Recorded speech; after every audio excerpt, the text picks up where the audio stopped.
Niining tungura mga igsoon, ato ang andamon, ato ang kaugalingon diha karon sa ato ang pagpamalandong sa pulong. And for tonight's meditation, invite you to turn your Bibles to the book of Psalm 37, and we shall consider this one verse from this psalm, and that is verse 25. Psalm 37 and verse 25.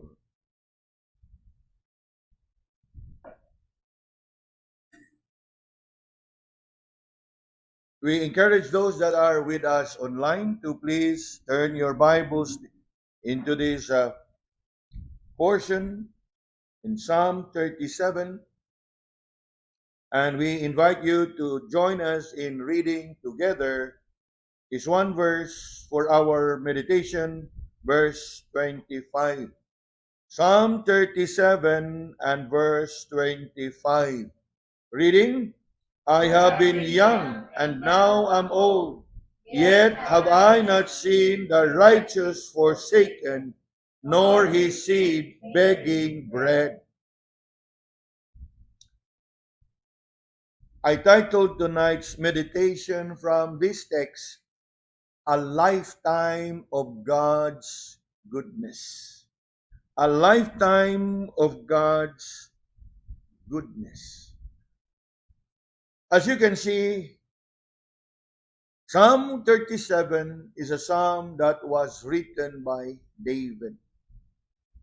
And it is one of those psalms written by David that covers so wide a subject.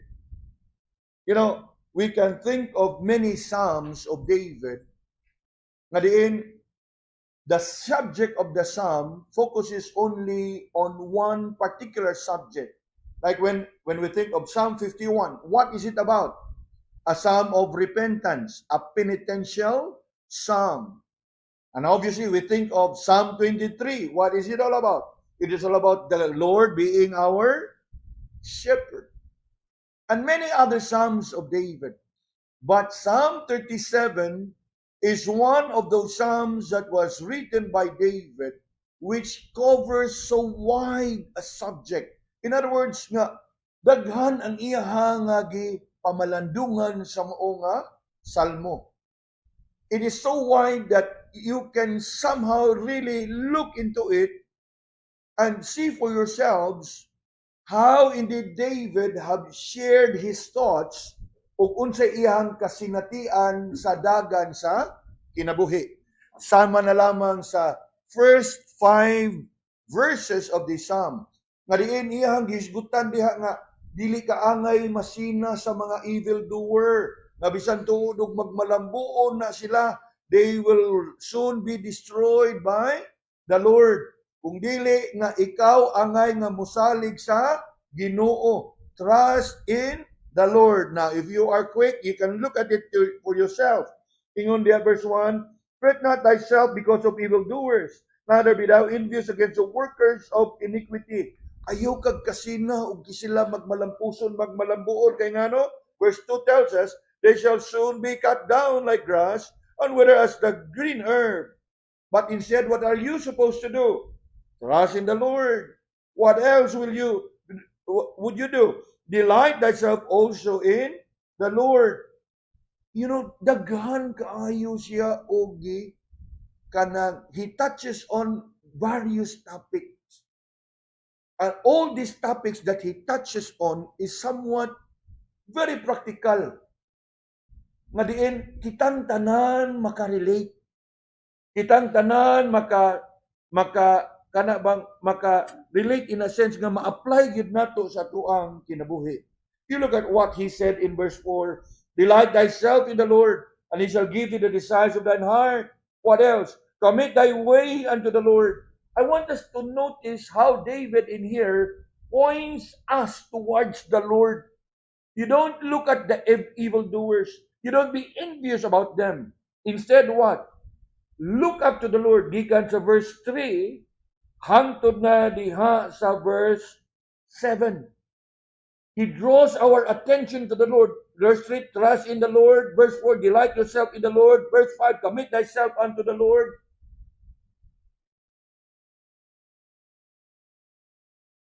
Yes. Nga, og imuhag yung tagsa-tagsaon, gani, I challenge you. You try to meditate one verse from Psalm 37, one day, one verse at a time. Iba, abot ni mo sa katapusan verse, mabusog ka sa panalangin. Kanang, imo yung i-meditate. Dili lang kay, basahon na nimo, sirado na yun. Ayaw, malandong yun. Sama sa itong pagkabuhaton karon in this verse that we are going to consider. Yes, it is just one verse, but it is filled with truth. Psalm 37 indeed covers so wide a subject. O ang tanan nga subject nga iyaha nga gihisgutan diha is somewhat very applicable sa ato ang kinabuhi. Nga naman, ingon pagani diha, verse 8 onwards, gihatagan kaniyang counsel. May tungod sa kay nga naman, sa ato ang pagkatao, sa tawhanon nato nga kinaiya, di gyud natong malikayan nga maibog ta, masina ta sa mga tao sa ato ang palibot. Mo kana nga he calls our attention, trust in the Lord, commit thy way unto the Lord, delight yourself unto the Lord, trust also in the Lord, wait upon the Lord. Unya samtang nga gapaabot ka diha sa Ginoo, gipahinumduman kaniya in verse 8, cease from anger, forsake wrath, fret not thyself in any wise to do evil. Kay nga naman, sa imuha bitawng kasina usahay, mawad-an magpasensya. Matay nga no maning wa hinoy Ginoo, asinsado kay ako nga naay Ginoo wa man noon. So you will take things into your own hands. Di parehaso na kami, diskarte mo, diskarte sad ko. Sagdi lang na sila kay wa man na sila Ginoo. Ikaw wa gyud kay angay nga mo diskarte sama sa ilahang diskarte. Ayaw kag kasuko. Mo nagingon diha, ayaw kag kasuko. Kay wag yung kay angay, no? Nga masuko. Ka nagingon diha, oh. Cease from anger and forsake wrath. Fret not thyself in any wise to do evil. You don't contemplate. Ayaw. Kay usahay kita out of frustration, out of disappointment. Lord, dugay ng pinaabot na ko, Lord. I will not take everything in my own hands. I'll do things my way this time.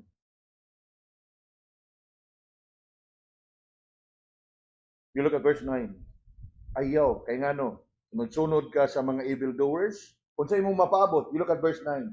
Evildoers shall be cut off. But, look at the second half of verse 9. But, those that wait upon the Lord. Maura ginay ato ang mga igsoon, ang panalangin ana agid kanunay sa Ginoo. Don't take things and matters in your own hands. Continue to wait upon the Lord. Now, I'm almost tempted, pero murag dili yun. Ako nang gingon, I challenge you, encourage you, reflect upon this. Sa kada verse, sa kada adlaw, meditate upon it. Di ba? Kaingon mo, wah.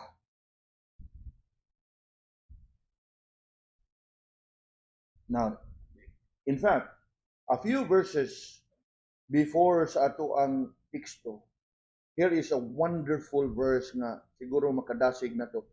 Verse 23. Kung sa gingon dias verse 23, the steps of a good man are ordered by the Lord, and he delighted in his way. Though he fall, he shall not be utterly cast down, for the Lord upholdeth him with his hand. Wow! Di ba nindot kayo mga pamalandungan? Ang imo lang yung siguro diha nga ikaw nga naglakaw og nagatikang, you are a good man.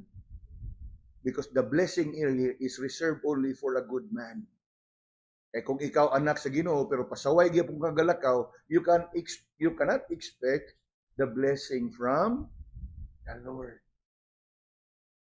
Ganahan na ba kayo mukanta din ani?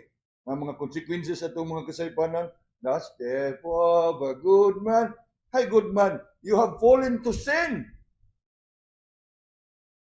That you can only expect mercy from the Lord if you come to repent. Gani, inigabot na sa atong teksto mga kaigsunan, nato ang pagalantahon karon. Makita nato diha. I hope nga, of course, I've skipped a few verses, pero makita nimo diha nga, indeed, the subject is so wide. It's a variety of subject. The faithfulness of God, the goodness of God. Pero kung imog yung tanawon pagkayo, there is one thread na imo makita. The faithfulness of God, the goodness of God, the mercy of God, ngadto sa mga tao who wait upon Him, who walk in the right path, and those who are righteous and stand righteous before Him. Kung mo na ato ang pagalantahon karon, in this text that we will consider. Nga naman, because obviously, makita nato din how David testified of the Lord's goodness diha sa iyahang kinabuhi.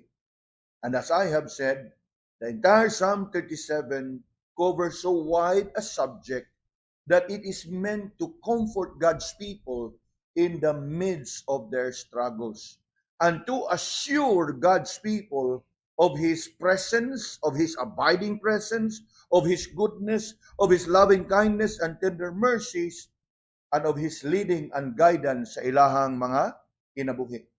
Then, another aspect of this psalm that I want us to notice is that this psalm was written by David in his old age.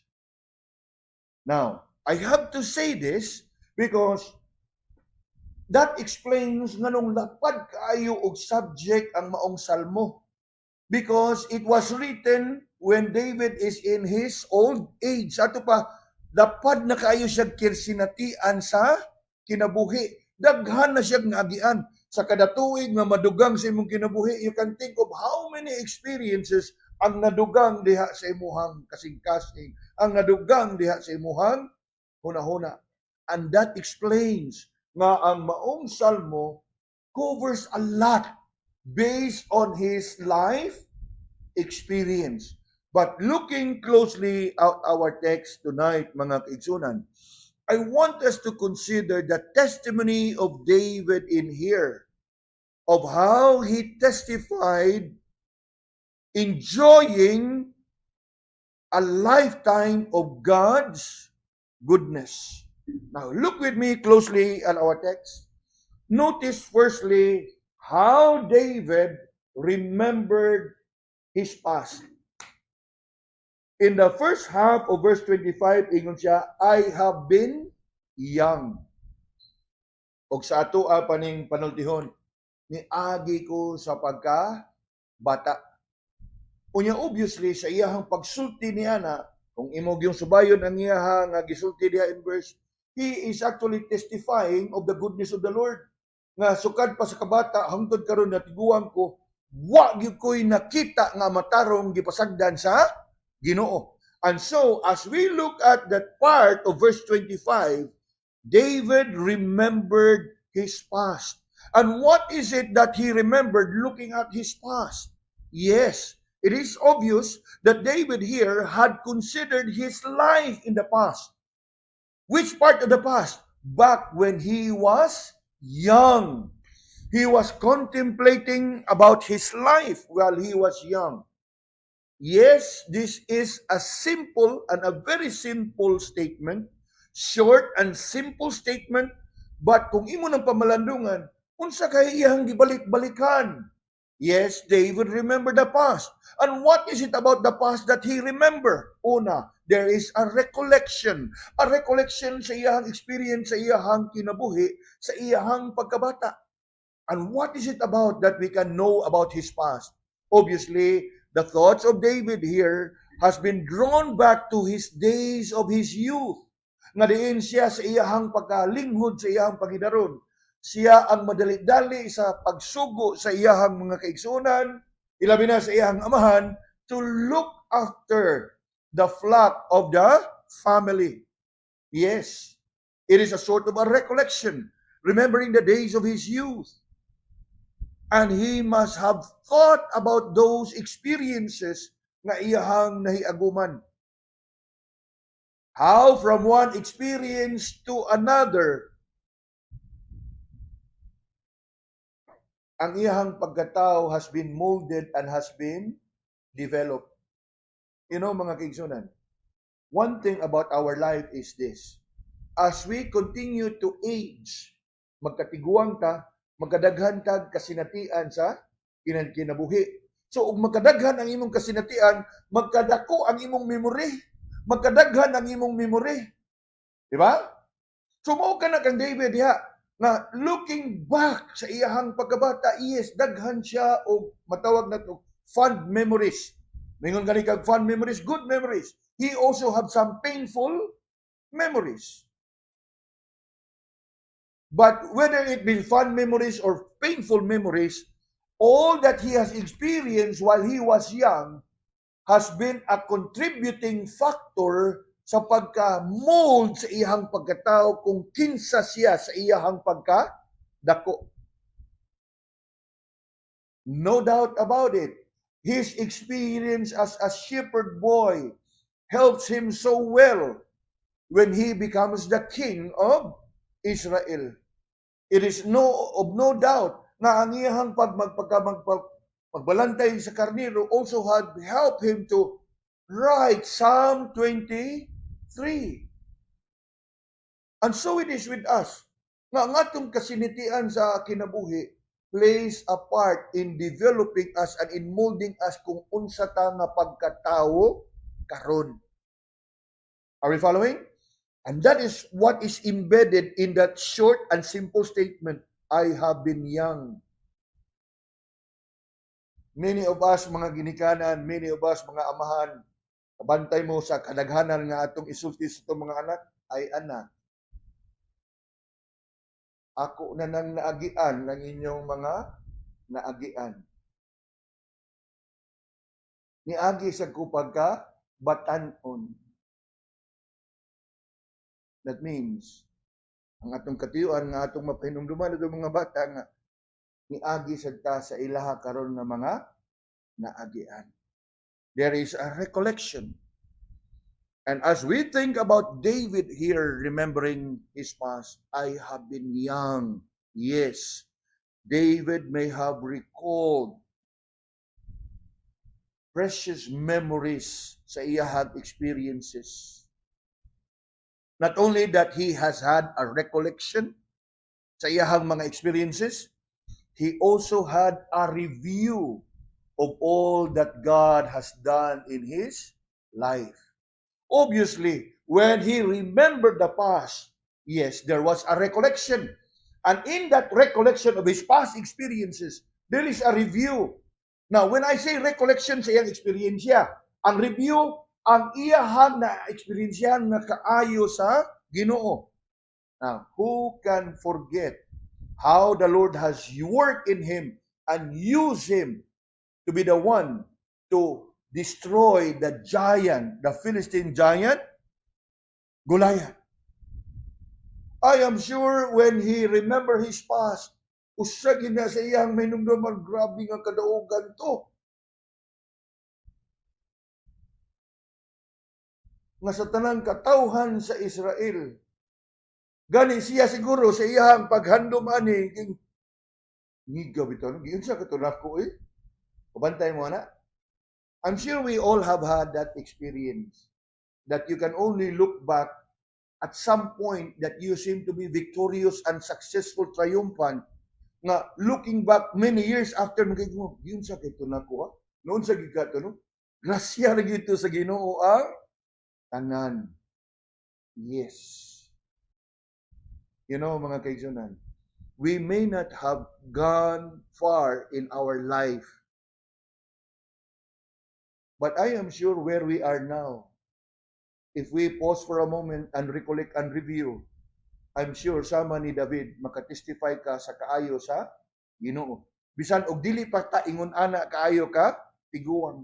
You look back in recent past, maybe 10 years before, You look back, unya itanaw og asa ka karon gidas Ginoo.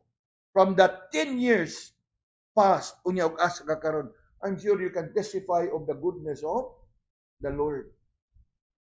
Now, as we reflect upon David here sa iyang pag-ingon, I have been young. Yes, there is that recollection and there is that review.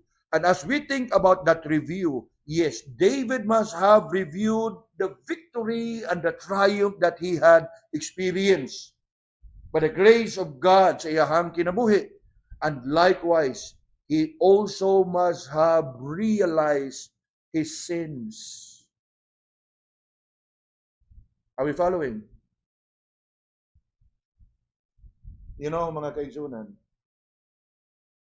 sa ato ang kinabuhi ug asa tagida karon sa atong Ginoo.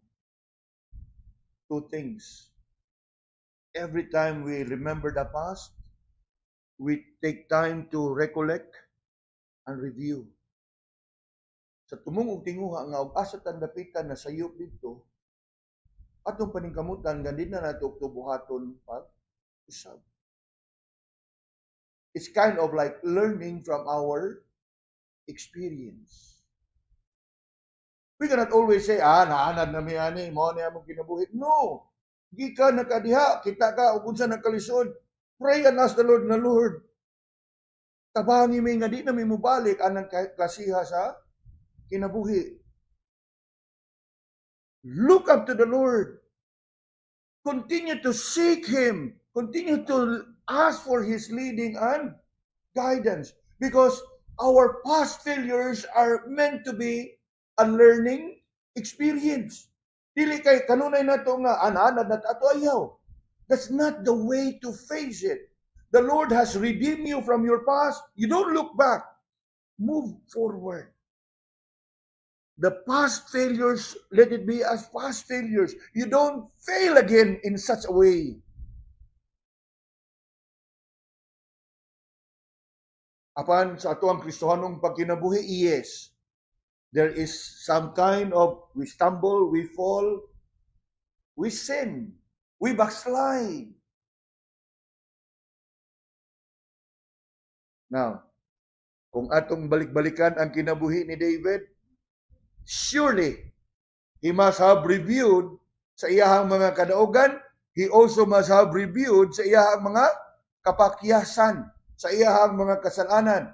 And you look at David, coming to realize sa iyahang dako nga kasalanan when he committed adultery with Bathsheba, you would notice nga wa na gyud siya mousab pagpakasala sa the same nga kasalanan.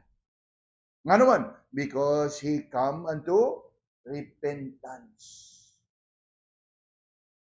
He come unto repentance. Yes, David took time to remember the past by way of recollecting his experiences and reviewing sa iyahang kinabuhi, sa iyahang mga kadaugan, o sa iyahang mga kapakyasan, sa iyahang mga kapildihan. What else? Surely, David in his lifetime have seen and have been through ups and downs of life.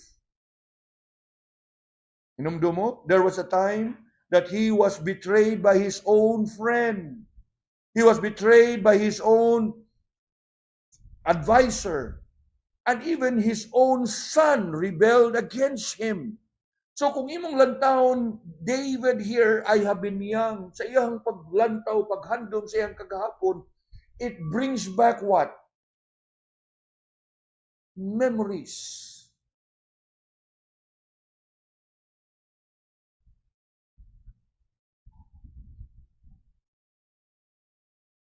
I have been young.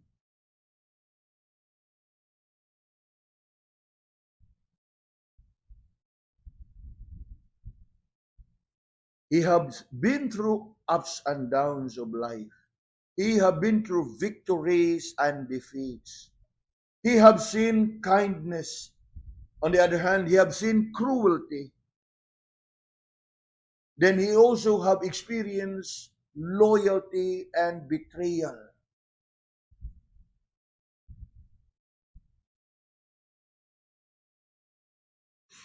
Now, when I bring all these things to your attention tonight, I pray nga makarelate usab ta.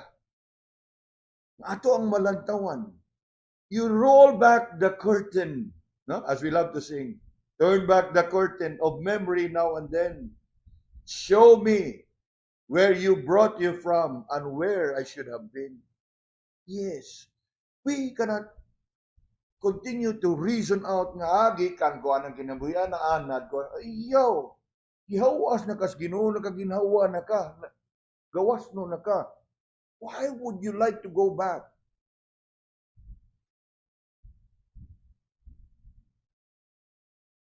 Reflect on the goodness of the Lord. Continue sa paglantaw sa imuhang kaugalingon diha ug asa ka gidaa sa Ginoo.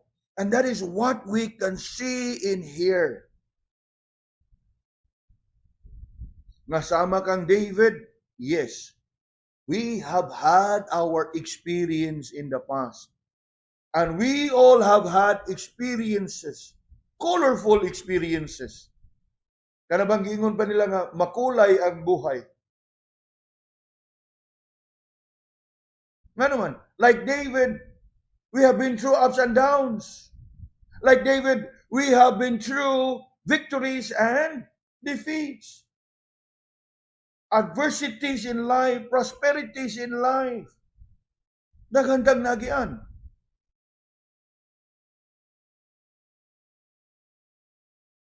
But what I'm praying is, sa tanan nga atong mga nagian, let it be as but part of our history. We all have experienced the different circumstances of life. Apan kaliwa ni anang atong paghandom sa tanan nga atong nagian.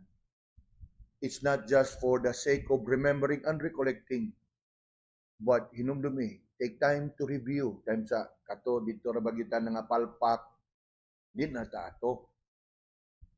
Yes, you don't just remember. You don't just recollect and reminisce. Review.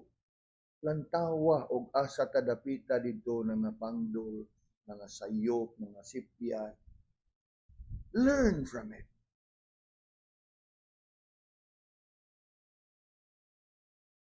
Yes, like David, we also have experienced and enjoy seasons of triumph, seasons of prosperity, seasons of victory. At the same time, we also have had our seasons of adversity, of pain, of sorrow. And you know what? All this variety of experience are the ones that has molded us. Either has strengthened us and has built us up. Nasama ni David, angay lamang sad nga ato ang gihinan sa toong kaugalingon. Now and then you look back. You look back. Now and then you look back. Gani, siguro sa uban ka na to, 10 years down the road, makita na to og asa tandapita. And I'm sure you'll be thankful to the Lord. Salamat, Lord. Kay murag nakita yun ako ang kabag-uhan sa kinabuhi. Ang dagan sa akong kinabuhi. Nga, siguro may ingon na to gikan sa ngit-ngit kayo, nagkahayag-kahayag, karon puno na gyud sa kahayag. Nga siguro 10 years before, grabe ang kasamok o grabe nga kasakit, apan sa hinahinay, there was coping, there was peace, and there is joy. So it is with David. And you know what? As David here took time to remember his past, he took time to recollect, and he took time to review. You don't just settle in remembering and recollecting. I-review. asa tong dapita kana ba og sa na makina pa imo bang i-troubleshoot din gani gyud ko dapita atong nasanyo. Lord, di na ko ganahan nga mapakyas ko, masayop ko sa susamang paagi nga napangdol ko dito dapita.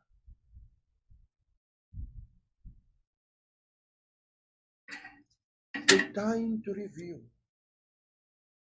Ug asang dapita nga diin imong malantawan nga as you work along sa imuhang kinabuhi and you press on sa imuhang kinabuhi, ang imuhang mga kapakyasan sa mga milabay nga mga katuigan imo nang malikayan.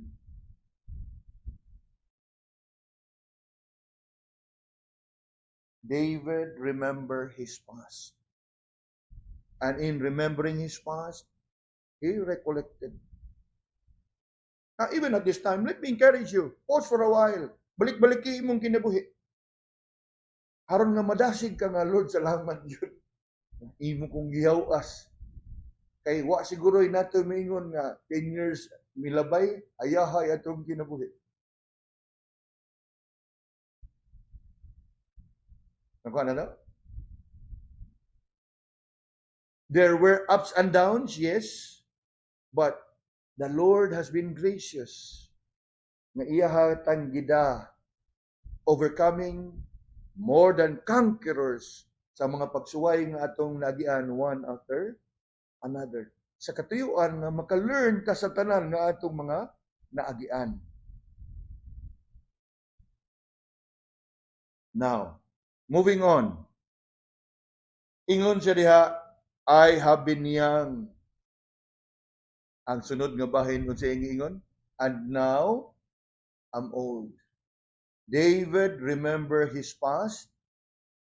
David recognized the present. And what is it that he recognized in the present? What is it that he recognized in the present? You look at the text. Unsay iyang gidawat o iyang giangkon nga niagi siya sa pagkabata, karon unsa na siya? I am old. You know what? This is where many of us do struggle. Kay dili kita tanan o dili tanan nato andam nga mudawat nga I am old. We all have that tendency to deny or perhaps to procrastinate. Nga siguro kita mismo mubargin ta nga medyo edad-edaran na, pero dili pa yun old. Now, siguro kamo nga bata-bata, mga tawa mo nga musulti, but maabot na yun na ninyo. Antod nga maabot na yun kas punto nga, adik na yun marilimod. Siguro nga yun. David, remember his past. David recognized the present. After David's remembering the past, recounting, recollecting, reviewing, he comes to recognizing the present. And what is it that he recognized in the present? That he is no longer young. But what has become of him? That he has now grown old. Naabi tayo usahay ang ato ang mga katigulangan, usahay makadungog ta nga tambagan sa mga anak na we're not getting any younger. Nga naman, kay kita by nature, dili ta kampante o komportable nga mo admitir. Dili ta komportable nga mo recognize. Dili ta komportable nga mo acknowledge nga naabot na gid ta anang idara. But you look at David. He has no qualms. He comes to recognizing the present reality that he is no longer young. Yes, he once enjoyed his youthful days. Remember his youthful days? Nga sa diha nga gidasya nga to sa presensya ni Haring Saul, sa dihang nangisog siya nga ngano man wa may mo atubang aning higante, ngano nga wa may nusukol ani niya unya nga siya gidagid ngadto kang Haring Saul nga unsa may imuhang kasinatian nganong mangahas mo kag makig-away ka kang Gulayat. And what is it that he narrated? Wow, Sa akong pagkabata, nakasuway ko, nakik-away ko, bear, nakakuha kong tigrig, lion. Unsa pa iyahan na agyan. And true indeed, we all love to look at the past. Hey, kanang distansya sa una, daganon ko na, dali ara kayo. Uy, aka na, dali ara kayo. Pero karon, may ngayon, medyo hinahinay na. Pero di pa gimingon nga, di na gimunda. Nakuha na to? Yes. Mangisi lang tanong, pero it is indeed true. Because not everyone is ready to admit nga niabot na ka sa imuhang katigulangon. David once enjoyed the days of his youth, but now he had age in life. And you know what? One thing about aging is you cannot just anyhow come to recognize and realize that you have become old. Nga naman, kaya obviously, it is a lifelong process. The process of aging is lifelong. It doesn't happen overnight. Kung dili, gradual na siya nga proseso. And we all have the tendency to deny the reality that we have become old. Now, whether you like to admit it or not, sa medyo bata-bata ta, ganahan kita nga pinyo taas-taas kano na itong buhok. Karon nga medyo na edad-edad ta, ganahan lagi kita nga nipis-nipis itong buhok. Buyis-buyis, look. Why is it so? Oh, of course, we know the reason, right? O, sa uban pamingon, pugong sa edad. Nga naman, because we are not comfortable acknowledging and recognizing that we have gone old.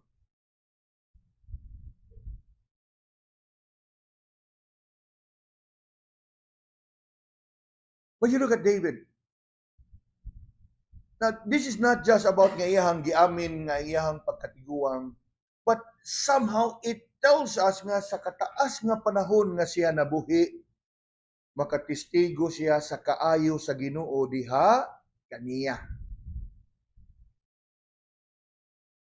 That as he goes through that process of aging, the natural progression in life, journeying from childhood to adolescence, from adulthood to the middle age, and finally reaching the golden years or the senior years, he testified that there was never one single moment nga naa siya'y nakitaan nga napakyas ang Ginoo sa pag-provide sa panginahanglanon sa iyahang mga katawhan.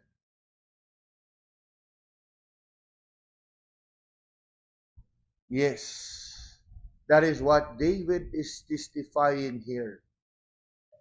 In remembering the past and recognizing the present, he testified of the Lord's goodness. And you know what? Sama ni David, kita usab kung muhunong lang kita og ato ang lantawon ang atong kinabuhi. I'm sure, like David, you can testify nga there was never a time na napakyas ang Ginoo.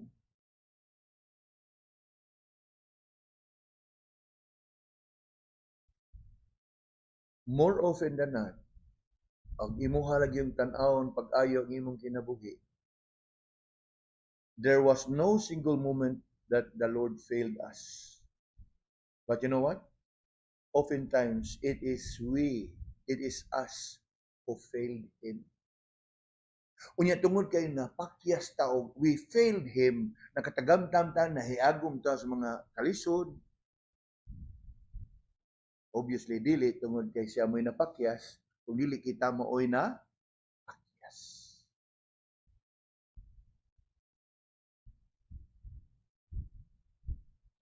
You look at David.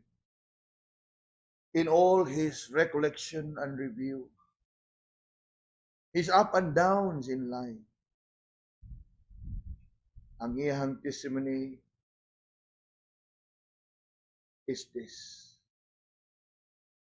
I have not seen the righteous forsaken, nor his seed begging.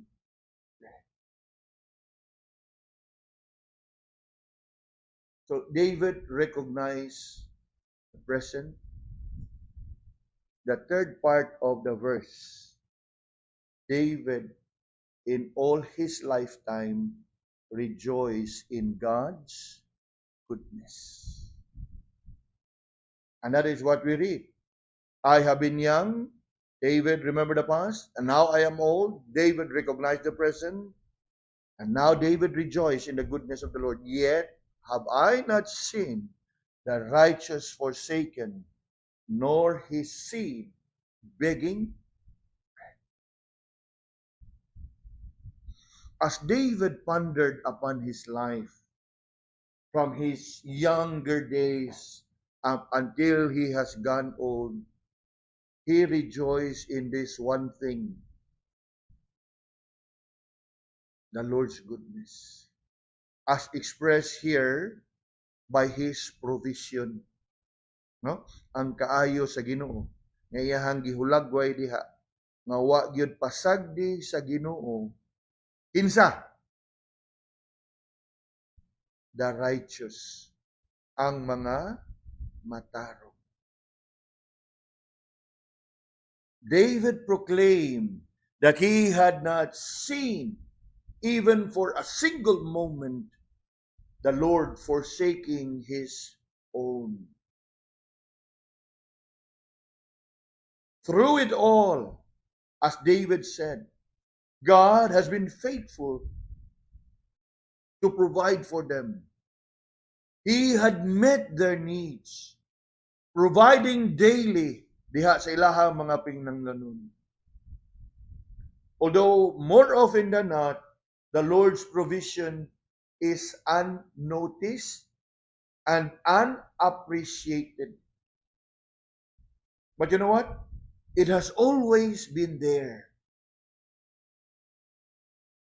But the problem is, oftentimes they are unnoticed and unappreciated.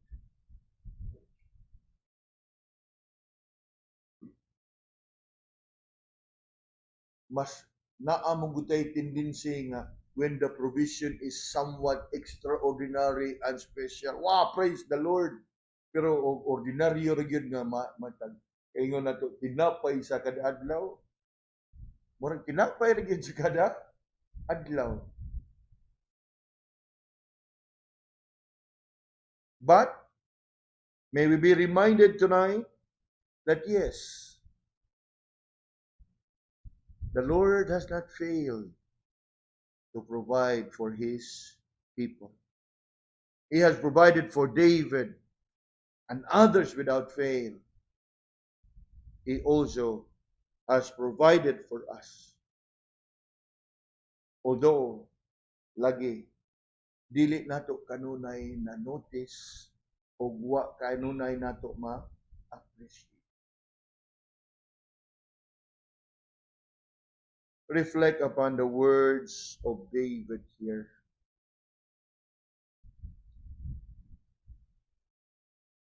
That as for David, ingon gid siya nga, I have been young, and now I am old. I have not, you look at what he said, I have not seen the righteous forsaken. And you look at the faithfulness, the righteous forsaken, and then what? The goodness of the Lord is stretched and extended to His generation, the next generation. Nga naman, because the verse continue, I have not seen the righteous forsaken, nor his seed. Ang iyahang mga kaanakan, ang iyahang mga kaliwatan, nor his seed begging bread.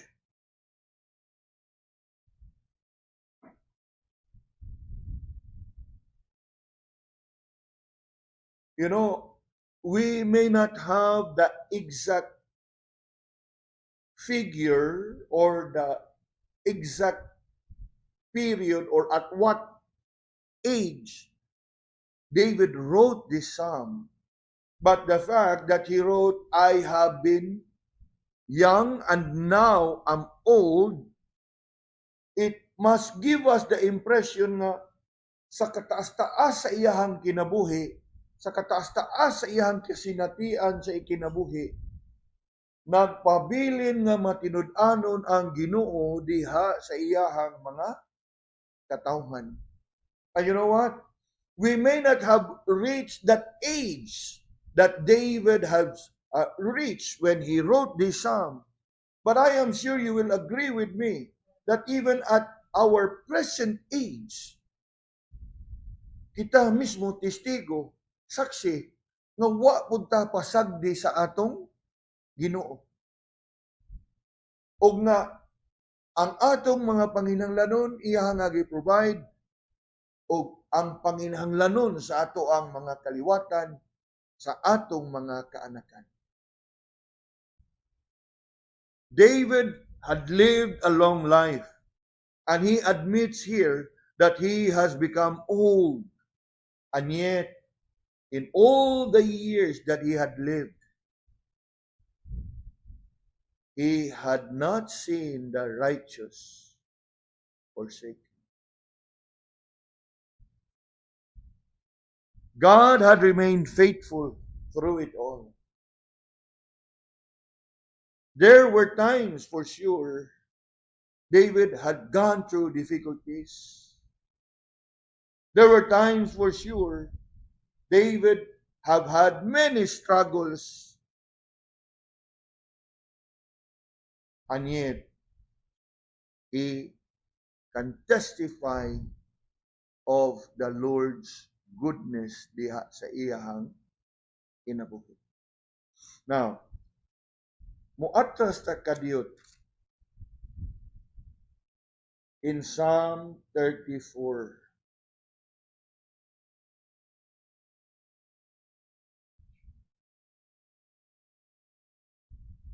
This is another psalm written by David. And you look at what he said in verse 10. Psalm 34 and verse 10. Unsay atong mabasa diha? The young lions do lack and suffer hunger, but they that seek the Lord shall not want any good thing. Think about that.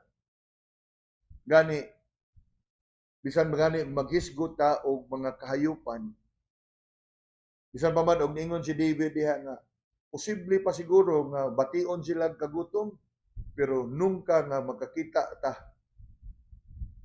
nga ang mga kaanakan sa Ginoo maabtan gyud sa kawad-on og sa iyaha nga kagutom. Now, we know that even lions and the beasts and all the beasts in the field, the Lord feeds them. The Lord provides for them. How much more kita nga iyahang mga kaanakan? Yes, God is faithful sa iyahang mga katawhan, and He will continue to be faithful even kanato sa atoang panahon karon ug sa panahon sa atoang mga kaanakan ug sa ato pang umaabot nga mga kaliwatan. That like David, as we look at our own lives, even as we look back over our lives in the past, regardless of the time and how long have we lived, the fact remains that the Lord is faithful.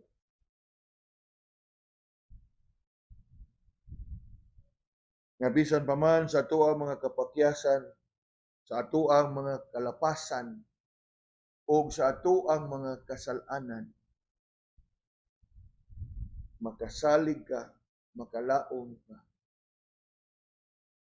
that the Lord will remain faithful. But I want to encourage everyone that as we reflect upon David when he remembered his past, yes, may we also learn from David when he recollected and reviewed. Ngadiin, sa atuo bang kinabuhi, malantawan sad nato nga sa mga minglabay nga mga katugigan, na atay mga kapakyasan, na atay mga kasipanan, na atay mga pagkuwang. Let's learn from it. Hindi na ta mo balik ato, og dili na ta, sometimes we can be so quick ka na bangingon pa nato nga, daring, puslan man, nga mura bag, intentional, purposeful that we would backslide and we go and sin against the Lord. No. But rather, as we look back and recall, and we review, may you have that resolve to learn from your past experience. Come unto repentance. Come and return unto the Lord. Ngadiin, padayon nimo nga matagamtaman ang kaayo sa Ginoo. Kaya nga no, remember that word nga gigamit ni David diha. Yet have I not seen the righteous forsaken.